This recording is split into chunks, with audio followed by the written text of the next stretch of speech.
All right, we have Eva here, and we're going to do sentence diagramming. So we're going to do a crash course from the very basics and learn everything. So first of all, Eva, are you good with what a verb is, what an adjective is? Mm. Do we need to go over that? No. No, you're not familiar, or no, we don't need to go over it. No, we don't need to go over it. Okay. So your sentence diagram just starts with the line, and we separate it into territories, right? So we have everything over here is going to have to do with the subject, and everything over here has to do with the verb. The verb is another word for the predicate. So every sentence is divided into like who or what. What are we talking about? And then what do they do? So the action is the verb. So if we say dog barked, we have a subject and then a verb. And then we can add on more to it. So in this subject territory, we can tell more about that dog. Like, let's give it an adjective. So what kind of a dog? Brown dog. Okay. The brown dog barked. And then let's tell more about the verb. How did he bark? Loudly.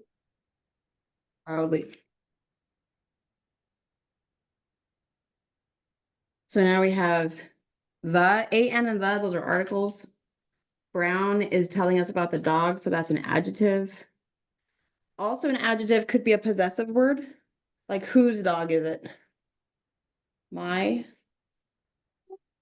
brown dog. Technically, this is supposed to be lowercase because this is the first word of the sentence, so that's the only capital. My brown dog barked loudly. So are you good with what an adverb is? An adverb tells us how he barked. It could also be like where or when he barked. So let's say outside would tell us where he barked. And then if we say like today or yesterday, that can tell us when he barked. But it has to be one word. So an adverb can answer the question where or when if it's in only one word. An adjective can answer the question whose, and then what kind, how many. Like what if it's my 2 brown dogs? It could tell us how many. So that's adjective and adverb. Now, what if I wanted to say something about him barking that's more than one word? Like, let's say he barked loudly outside today at a squirrel. Do you know what that's called when we have at a squirrel? That's a phrase. And the word at is a preposition. So I would write this over here, but I'm out of room. So I'm going to write it here. A preposition, and then this looks bad. So another diagonal line for the preposition at. A preposition is one of those, usually it's a little word like to, in, of, at, but or it could be telling us the position of something. So it's a preposition, like above, behind, below. It could be a position in time, like before or after. So all those random words that don't fit anything else are prepositions. Now, a prepositional phrase always ends with a noun. So cat is a noun. So the noun goes on the straight line on the bottom. So we have the diagonal line and then the horizontal line. This one doesn't look very horizontal, I know. So that's the preposition, and then the object of the preposition, which is a noun. Okay, a couple other things, but let's just do that much. So let's do another sentence where we can do that much. So now I'll give you a sentence and you write something down, and let's see if you can remember where to put everything.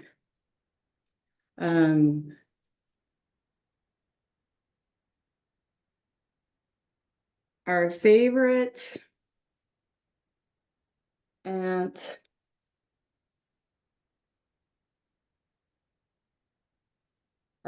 aunt comes over today.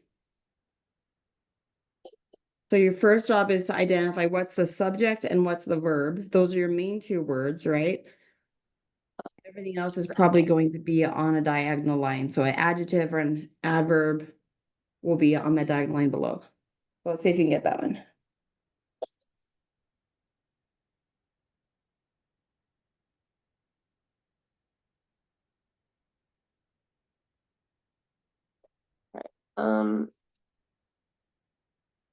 Just tell And me what it written down and then I'll put the answer up. wait, one what? So write down your sentence diagram. Yeah, I did. Okay, so we should have ant. That one's kind of tricky. Did you do ant for the subject? Yeah. Ant comes. So these are just telling us more about the ant. Whose ant? Our. So that's an adjective. And favorite. Does that answer what kind of ant? Kind of, but it's telling us about the ant, right? So that's how we know it's an adjective.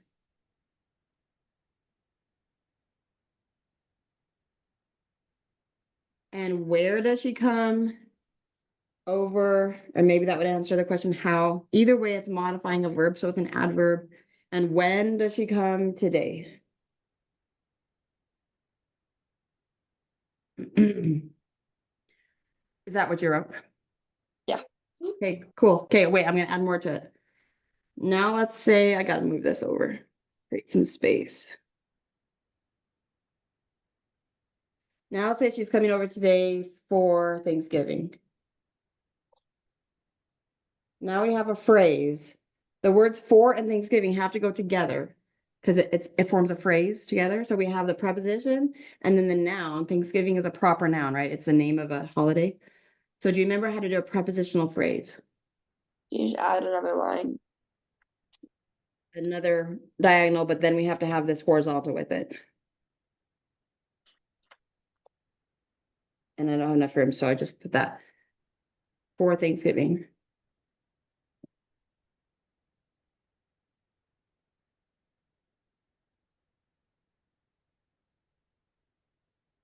All right, let's do another one.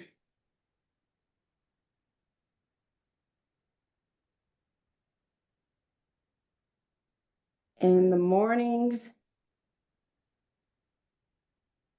what do I do in the morning that doesn't use anything we haven't learned yet? Because I keep thinking of things that use something we haven't learned yet.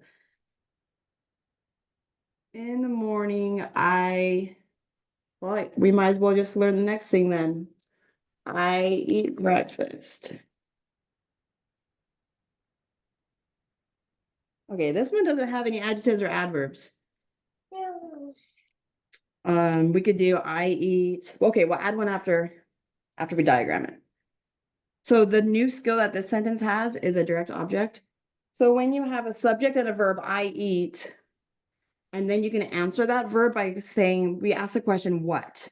I eat what? What do I eat? If we can answer the question what, then we have a direct object. It's going to be a noun, sometimes a pronoun, I guess.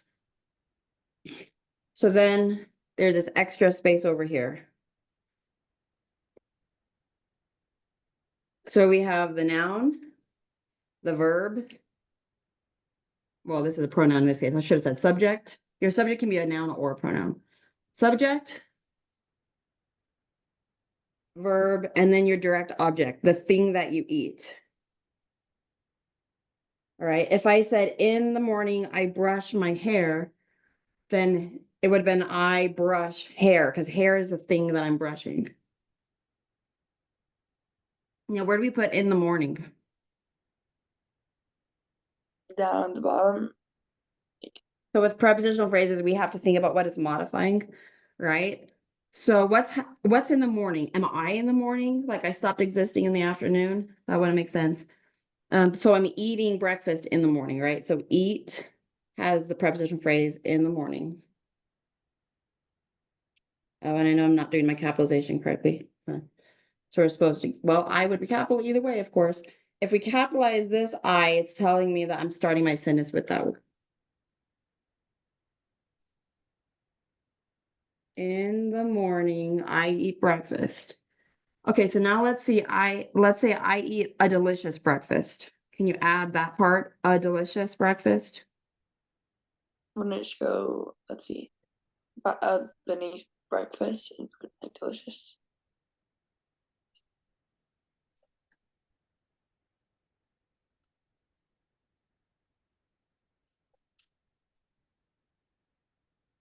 Say happily eat a delicious breakfast. Where do we put the word happily? Under I. No, it's an adverb. So it's going to tell us about the verb. So Right. There's really no modifier I can put under I. That's the weird thing about pronouns, right? Like if I say the girl eats breakfast, I can say lots of things about the girl, the cute girl, the smart girl, the girl with pigtails.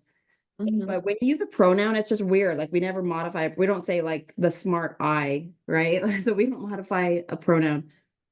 I was trying to think if there's a way to put a prepositional phrase under the subject. I don't think so because a pronoun is just, it usually stands alone. All right, let's try another one like that.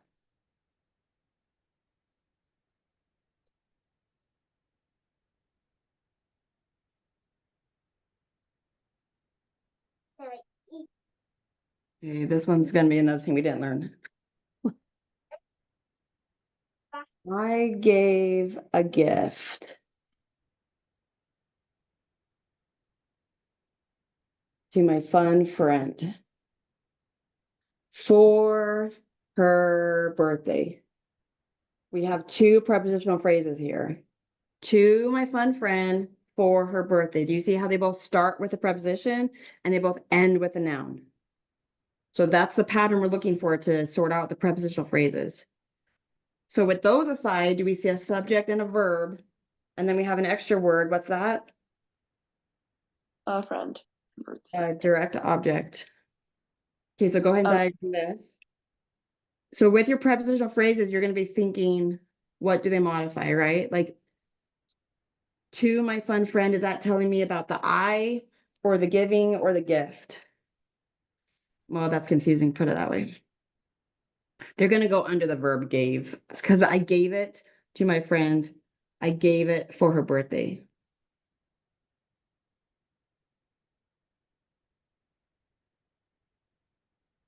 So go ahead and write that one out.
Are you done? yeah. I Okay. did under Gabe, I did just fun friend and birthday. And then for gifts, I didn't do anything because I didn't think that. Check it right here. So did you have the preposition on the diagonal line and then the noun on the horizontal line? I just had fun on the line and then on the diagonal line and then friend on the. So we go to friend, and then my is an adjective for friend, and fun is an adjective for friend. All right.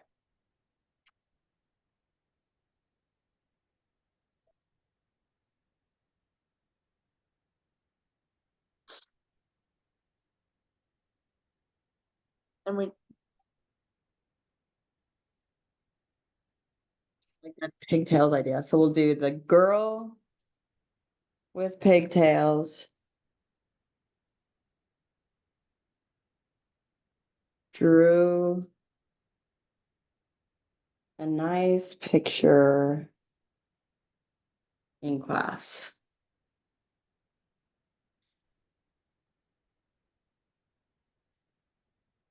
All right, let me know if you want any clues. Otherwise, just go ahead and do this one.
All right, I'm done.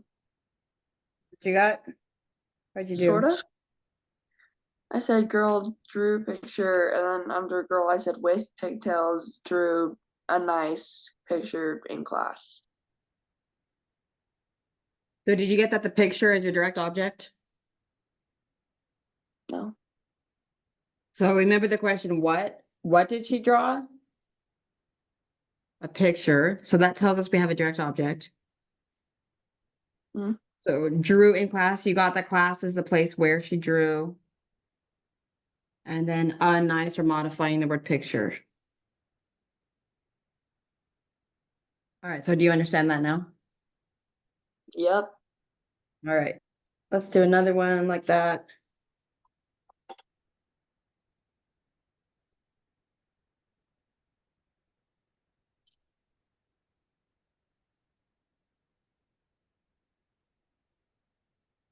I sing songs loudly in the shower every morning.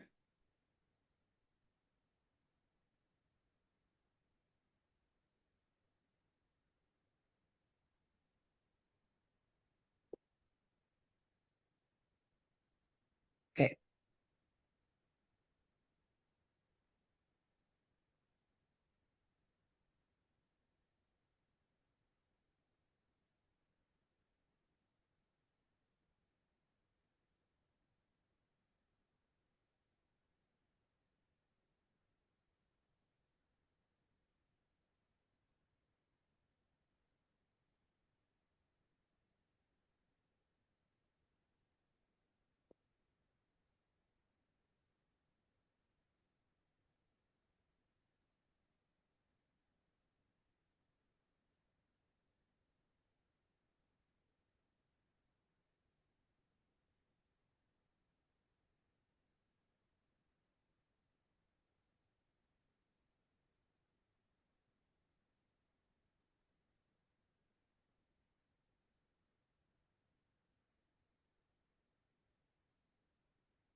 Okay, I need a room for an adverb in there too. I didn't leave room.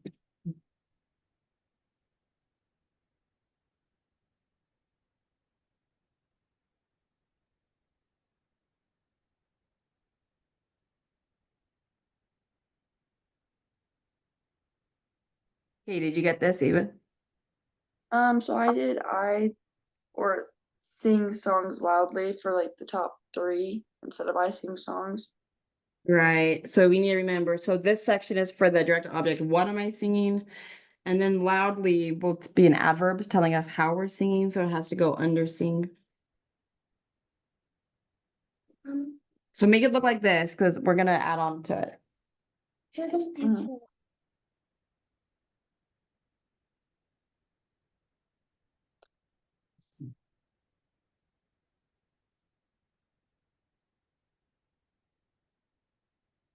Okay, you ready? Say we're singing pop songs from the radio.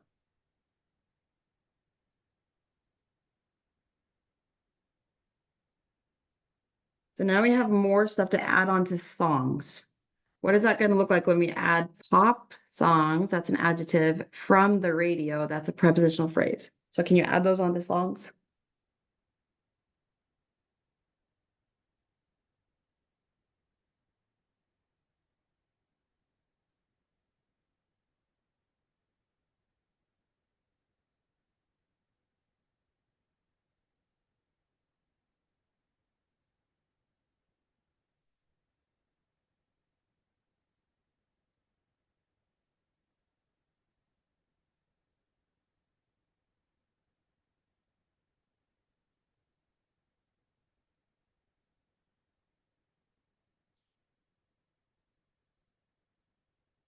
Songs. From is a preposition. The radio. Yeah, that's what I did. All right. So let's see. Let's do a shorter sentence and then add on pieces one at a time, just to make sure you're getting it.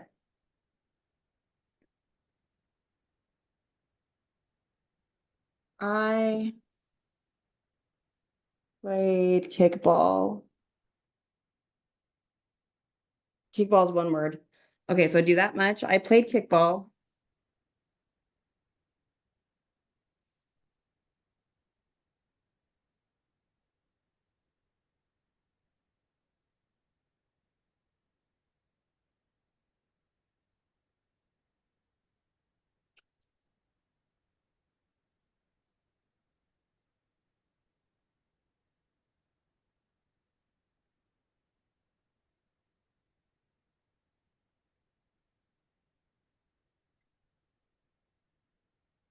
Okay. Okay, so I'm just gonna. I played kickball. So kickball is the thing that you played. It answers the question what. So that's the direct object. So did you get that? Hmm. Okay, now let's say fiercely. I'm a fierce kickball player. So I fiercely play kickball at lunch. Add those parts in fiercely and at lunch.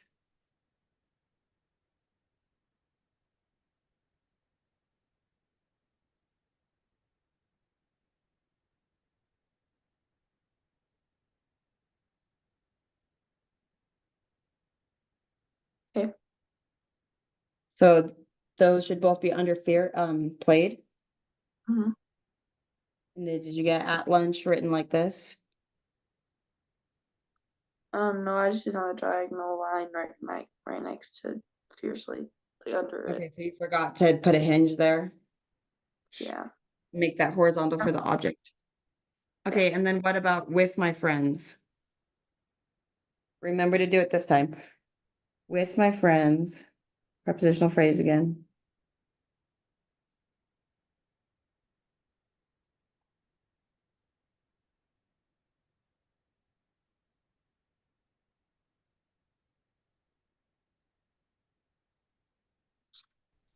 Okay.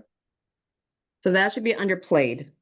You just don't have a lot of room, but underplayed, it'll say with friends, and then my is an adjective for friends. Okay, did you get that? Hmm. All right, start with a new one.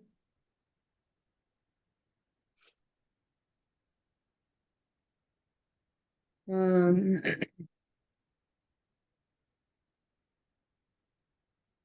drink soda with my dinner. Let's do that. How about fizzy soda? I drink fizzy soda with my dinner.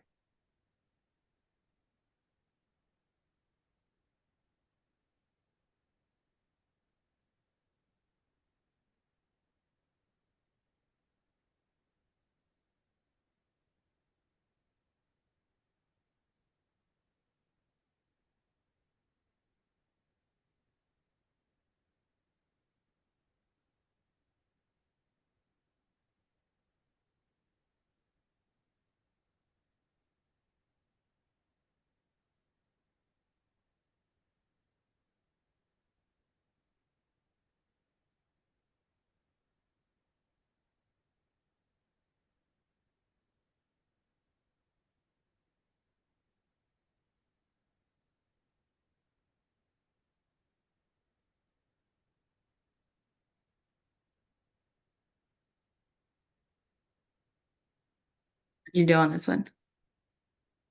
Yeah.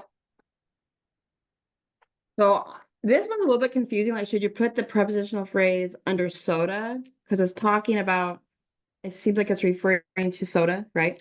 What I decided on is when the prepositional phrase is modifying the verb or even an adverb modifying the verb, you can usually do this trick where you put it onto different parts of the sentence.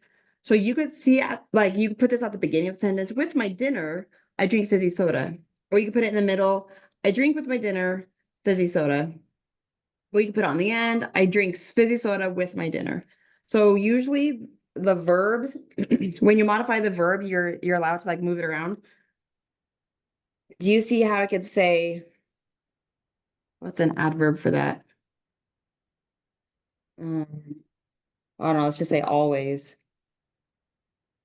Now, we would usually say, I always drink fizzy soda with my dinner, but you're allowed to say, always, I drink fizzy soda with my dinner, or I drink fizzy soda with my dinner always.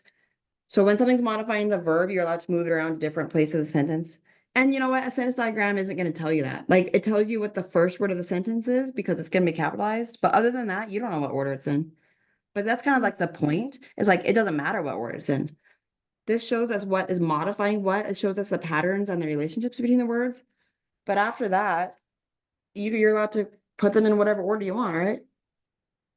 Poets change the order of their words all the time. Yoda changes the order of his sentences, and you still know what he's saying. So it's like it's still okay. That's kind of funny. Okay. Do you want to learn more? Are you good on that much? Let's Yeah. say two people doing something.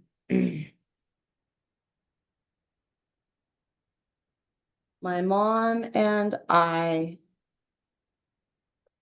will go back to the pop songs.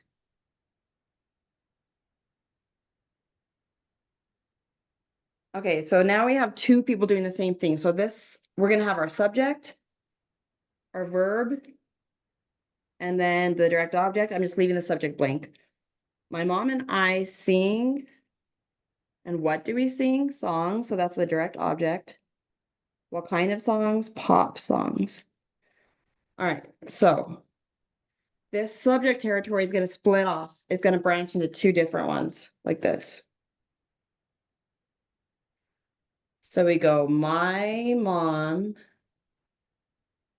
and I. What kind of a word is and?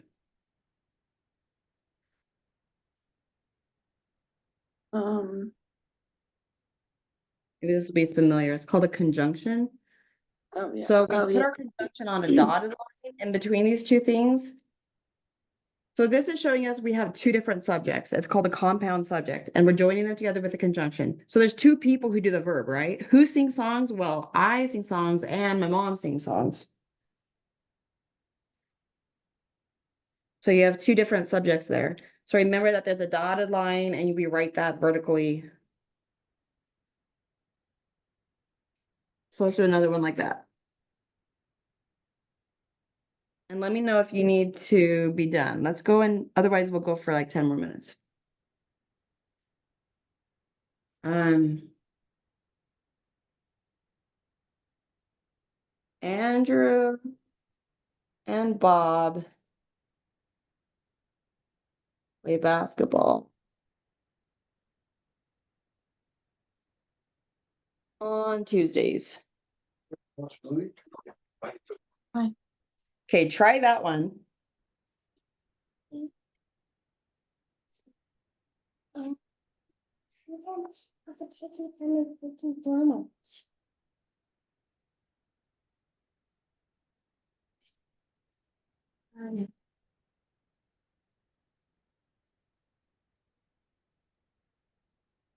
Okay, so it's gonna look like this.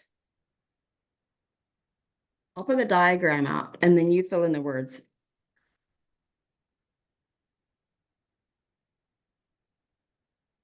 But make sure it matches my diagram.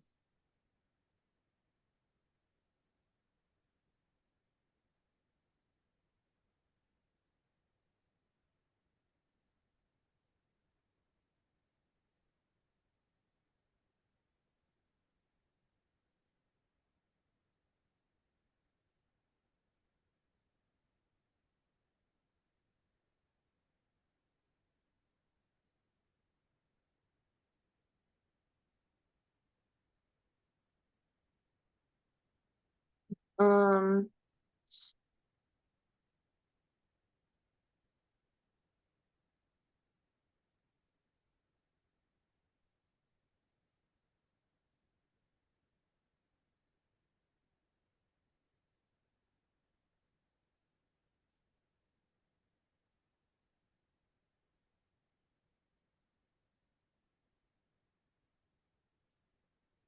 The only thing I messed up is I put on Tuesdays on basketball, not play. Say that again. The other thing I messed up on is I put on Tuesdays under basketball, not on play. Yeah, that's a pretty minor mistake. Mm. Like if you can understand the other ones, that's really good. So, and then we just ask for that prepositional phrase. What is it modifying? Like, is the basketball on Tuesdays? You might think like the basketball game is happening on Tuesdays, but like the ball, it's so weird, huh? It's so weird how you explain it. But so a lot of times it's under the verb. That might be your default. Basketball, maybe you would say like the basketball from and then name the store. That would modify the basketball. Because see how that's specifically talking about the basketball? It has nothing to do with our playing. Yeah.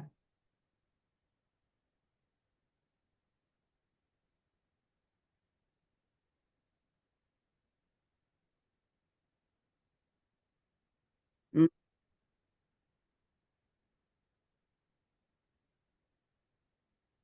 Now we're going to have a compound direct object. I ate ham and potatoes. Let's just do that simple one. Try to do that same thing, but instead of splitting it and branching off in the subject, you're going to do it for the direct object.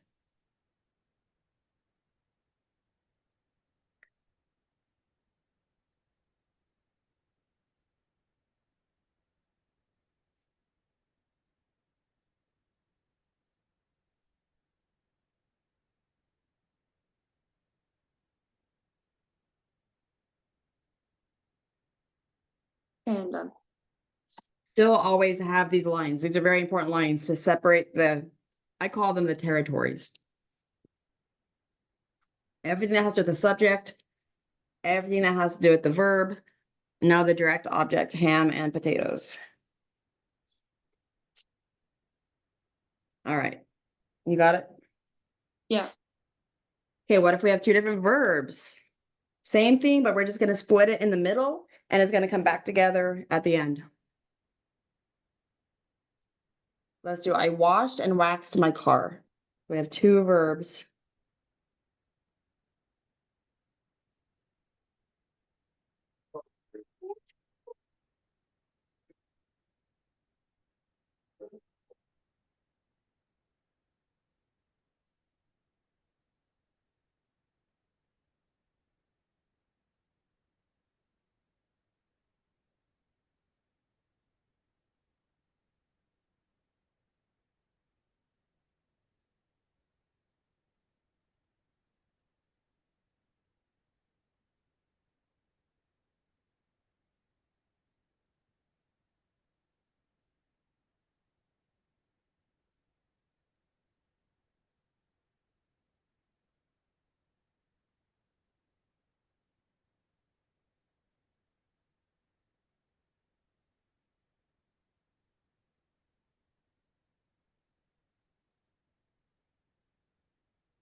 Okay, done.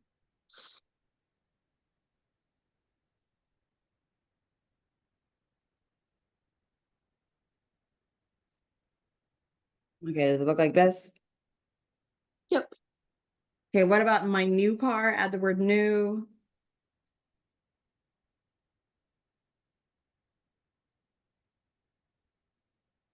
And how about from Italy? My new car from Italy.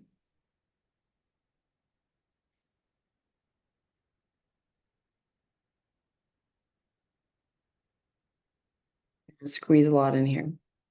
Mhm. So now you see why we're modifying car from Italy. I didn't wash it in Italy. I didn't, none of the verb happens in Italy. It's just that object that is from Italy.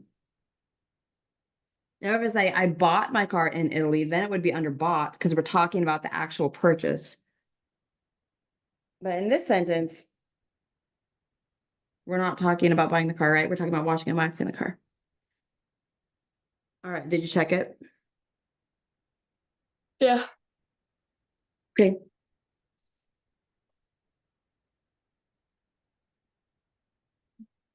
Okay. Okay, there's another way we can do a compound. That's two adjectives or adverbs. Um.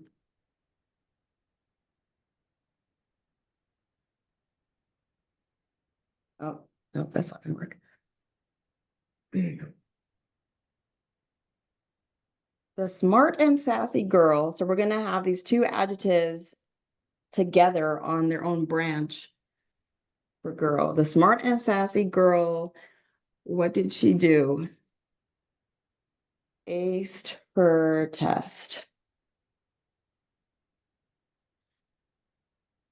So do the parts you know. The subject, the verb, and the direct object.